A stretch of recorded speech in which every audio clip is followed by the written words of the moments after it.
Ice cream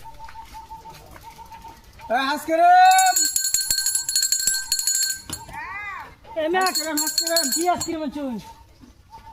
লেবু আছে, ladies আছে। Ladies ice cream? হ্যাঁ, লেডিস আইসক্রিম। একটা লেডিস আইসক্রিম দিন।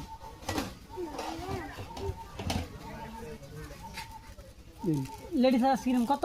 লেডিস আইসক্রিম এটা 10 টাকা। দিন। ভালো হবে তো লেডিস আইসক্রিম? আরে একদম কোন কেম হ্যাঁ। আচ্ছা ভালো হলে ভালো। আইসক্রিম আছে দিনটা তো গরম। হ্যাঁ, কত দামের আইসক্রিম আছে? 10 টাকা। একটু বেশি দামে নাই? না না না না, পোলা মানে মা খাইবা চাইছি, একটু কম দামে রাখাইতো। পুরানে মারে না, লেডিস আইসক্রিম দেন। নিজে লেডিস আইসক্রিম খাইবো? লেডিস নেই। পুরুষ আইসক্রিম নাই? না না, পুরুষ আইসক্রিম তো নাই। চলে খাবো। শেষ হয়ে গেছে, আসিন ভাই, শেষ হয়ে গেছে। আচ্ছা। আইসক্রিম